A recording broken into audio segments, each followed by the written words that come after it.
Jadi suanya santri darah mirip kiai ini suante ini. Ya guys, setuju ya? Karena iya dibiayai. Siap nih. Jadi menurut saya ini penting saya utarakan. Tapi yang jelas supaya kita tidak terlalu mengagumi pondok-pondok modern yang mengumpulkan unggulan. Karena nanti kalau itu jadi filosofi masif, itu umat terbengkalai. Karena tempat pengajian tertutup. Makanya menurut saya semua kiai harus punya pengajian umum. Terutama yang alim-alim. Karena kalau ditamu di pondok tidak mungkin. Karena takut tadi virusnya tadi. Makanya menurut saya setuju ya kiai alim harus punya pengajian umum. Makanya saya tidak lah Manut Mbah Mun yang punya pengajian umum. Gus-gus ya punya. Dulu kiai di Semarang ada Pak Haris Sedapa ya punya. Hampir semuanya kan udah punya pengajian umum. Ini kan jagani orang yang macam-macam. Mulai sing hafal Quran sampai tadi sing qiraati. Wong ngutangi wong sampai sing kebulet.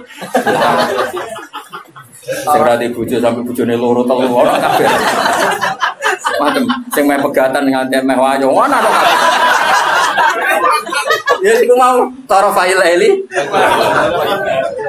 Aqimus sholat apa? Tarafain nahari wa zulafam minal lail.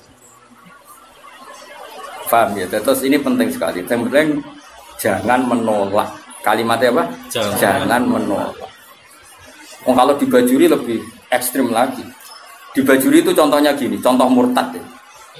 Ada seorang kiai atau tokoh siapa saja itu menjadi kafir. Gak terima tanggung-tanggung. Kan arah percaya dulu nih bab mandi wajib. Kenapa? Mandi wajib. Bajuri ya aneh, bab murtad kok dilebok nang mandi wajib. Ulama ya aneh. Lah kula ya roh, yen kula wong alim mesti aku bolak-balik. Kira usah mamang tenan to ora. Tak percaya delok. Kandhanane kok angel.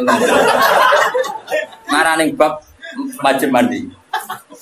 Jadi gini kan, termasuk mayu jibul gusla kan al kafir idza aslam. Napa al kafir idza aslam. Itu dawuh takrib, ya takrib Fathul Qorib. Ya ayo, ngerti to takrib? Sampeyan jatuh. Nek niat siar ya apa? Mbek mereka. Ganjarane loro Gus malah. Siar apa?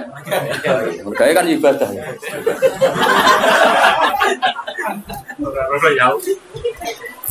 Ayo rumono iki tenan ya.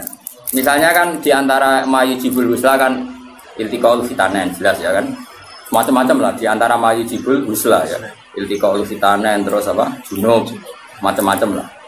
Nah diantaranya itu al kafiru idza aslam. Orang kafir kalau masih. Itu kata kitab takrib. Makanya syarah itu penting. Sebetulnya kitab itu agak salah. Fatwa itu agak salah. Salahnya begini kata Bajuri. Kowe ora usah melok-melok nyalahno. Ruwono ya omongan. Aja komuni gak sopan. Malah keliru nek diterangno. Sopan goblok yo keliru aneh-aneh. Logikane ngene lho, Gus. Ada orang kafir. Ya misalnya Zaid itu kafir. Terus bilang ke saya gini, "Gus, saya mau masuk Islam." Ya kan? Sekarang jam berapa ini? Jam 12:30 pas ini ya. Ruwono tenan ini jam 1 pas. Gus, saya masuk Islam. Terus saya bilang gini, "Zaid, kamu mandi dulu baru nanti saya ajarin syahadat." Maka saya ini malah menjadi murtad. Paham ya? Karena saya membiarkan dia sekian menit tetap berstatus kafir yang saya bisa menghilangkan saat itu juga. Makanya benar kalau fatwa itu benar Sulam Taufik dari awal kan kalau ada orang ingin masuk Islam maka harus kamu syahadatkan fauron apa? Fauron.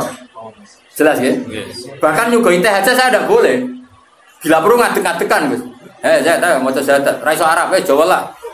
Ya pangeran sapa? Allah. Ya serano pangeran kecuali ada Tuhan selain Allah dan suhunya Muhammad ada harus ngadeg-ngadegan lah. Enggak boleh disuguhi teh, meneh sik tak tukar rokok sik sampe sik. Karena apa meneh kenalan, jadi nanti yang putih. Pulau Bali. Pun kapan rawuhe? Wah, mau malah haram sudul langit. Karena tadi kamu menurut cara pandang Imam Bajuri ini, ya, kamu menurut cara pandang Imam Bajuri ini membiarkan dia dalam keadaan kafir yang kamu bisa menghilangkan saat itu juga. Lah, iya kalau kondisinya normal ya Mansur, bar mandi jauh urip. Lah nek pas mandi kepleset. Terus mati. Dia mati kafir apa Islam? Kafir. Kafir. Penyebabnya sapa? Ya. Dong ya. Ya pinter lah. Wah pinter dhewe. Paham guys ya? Maka ilmu itu makanya kata Bajuri sebetulnya nggak usah dibahas kafir masuk Islam. Karena mandi itu tidak penting. Maksudnya Imam Bajuri itu menyesalkan kenapa itu dibabkan. Takutnya menjadi gerakan. Misalkan kan banyak nyuwun sewu orang yang salah paham, nah wong kafir masuk Islam kon adus. Itu salah. Sebenarnya yang benar itu diislamkan dulu. Bahasa Indonesia salah. Nanti gak apa-apa tetap mandi. Seminggu ada prosesi gak apa-apa. Tapi prosesi gaya-gayanan toh, disyuting terus viral, ya pokoknya gaya-gayanan toh. Tapi tetap proses Islam. Yo coba, seseorang mau masuk Islam itu ketika prosesi di masjid apa sebelumnya ada yang mengajari? Oh tetap sebelumnya ada mengajari. Yang prosesi itu sekarang seremonial ya, tetap dene nyuwun sewu. Saya punya banyak teman yang masuk Islam. Meskipun yang mensyahadatkan saya, tak takoi, kenapa dia Islam? Pacar saya orang Islam. Rata-rata yang terjadi di kampus apa? Iya enggak? Kiai mau gaya-gayanan di syuting di masjid terus viral. Ya aku takut. Pertama dia seneng Islam itu gara-gara pacar atau gara-gara kiai? Pacar itu teman kerja. Tapi orang kalau pacaran cerita aja. Enggak jawab saja jujur. Yang menjadikan dia Islam kadang pacar, teman kerja, macam-macam. Nah, ketika dia sudah ikrar dengan syahadat meskipun bahasa Indonesia itu sebenarnya sudah Islam.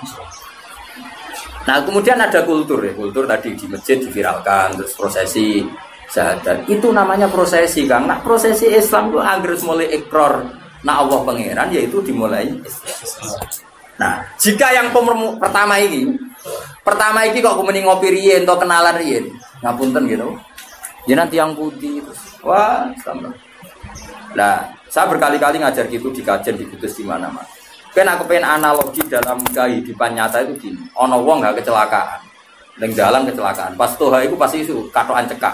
Seprapat. Ya kan yo isin mubalek katokan cekak kok. Ape nulungi wong loro. Paham ya kecelakaan. Terus dekne kelambinan sik, sarungan sik, serbanan sik lagi nulung. Mergo dekne iki ya. Kira-kira salahno pangeran to. Kelakuan ngono iku lho, salahno. Enggak jawab. Salah. Disalahno karena ini kecelakaan harus langsung. Meskipun Pak Mubalek lagi seperempat ya masuk. Iki sentimen betul. Ora tahu Pak juga. Seperempat Mas. Kapan cekak elek. Dadi cara pangeran, kira-kira toh senajan terong kelambinan wajib nulung langsung pongkong kok. Wajib ora oleh. Nah kalau masalah kecelakaan saja wajib fauron, apalagi ini kekafiran, maka harus dihilangkan secara fauron. Dong ya? Yes, pinter. Makanya adat mandi dulu, apalagi seminggu lagi nanti prosesi di masjid, nunggu wartawan tambah buyute salah itu. Berarti mau salah buyute salah. Yo kapan-kapan nak ono kancamu kafir masuk Islam, yo sak ndek sakal senajan to nganggo bahasa Indonesia sik jo. Susah. Nanti setelah itu ada kesunatan kecil kalau di kongkong mandi terus seremonial terus dia diundang terus disoting terus disafi kok ngarep sing toha muni alhamdulillah pidato ngarep terus saling nimu lah sing viral sing iku akhirnya ya Tuhan telah mengislamkan apa waris ya tapi kira usah drengki ku rezeki tapi tetap hukum ini harus dihilangkan fauron. Oh, jadi kau oleh kan kau najis sih ora oleh, paham ya? Nah kalau dalam kasus Sayyidina Umar, misalnya ada orang bantah, tapi zaman Sayyidina Umar, kok sama adiknya Gus ya? Kan itu kan dia masuk rumahnya seseorang yang adiknya, yang baca Quran itu adiknya kan, cuma adiknya tukarannya BIP nih, Gus. Gelutnya itu apa BIP deh, obab BIP. Jenis ahli gelut. Nah, gelut karena si Hubab itu mempertahankan supaya Umar gak langsung megang apa? Ya mushaf lampiran ya zaman itu menorong terjilid namanya kan hanya beberapa lampiran sing toha ma anzalna alaikal qur'ana litasqa. Nah, itu kasusnya beda. Jadi ada perdebatan. Ada perdebatan terus si Umar ini belum mau masuk Islam terus kata adiknya, "Ini kitab suci, kalau kamu ingin megang, kamu harus mandi." Pas itu kan Umar belum niatan masuk Islam. Jadi itu beda kasusnya aja. Bila dipakai hukum. Tapi nyatanya adiknya Umar nyuruh Umar mandi dalil. Umar itu gak niat masuk Islam. Cuma adiknya penasaran. Itu lempiran apa? Karena adiknya ini lempiran suci yang harus dipegang orang suci. Makanya kamu mandi dulu. Akhirnya Umar ya nurut gitu. Atus deh. Orang atus moco kan. Orang moco terus tadi nangis deh. Ini nggak mungkin karangan manusia toha. Misalnya ada Al-Quran. Terus masuk Islam. Jadi ya sudah. Jadi saya ulang lagi ya. Jadi seremonial itu seon, masuk Islam itu seon akhir. Jadi keliru kalau apalagi nih masuk Islam kok berseksinakan tidak harus sekarang, apa? Harus sekarang. Soal nanti seremonial acara bisa mau mandi dulu kayak mau disaksikan terus macam-macam lah. Sopo Tuhan nyerbani semua alafe macam-macam terserah. Malah namanya apa? Wah, dia ini lumung. Ya sebenarnya 5.000 bangunnya.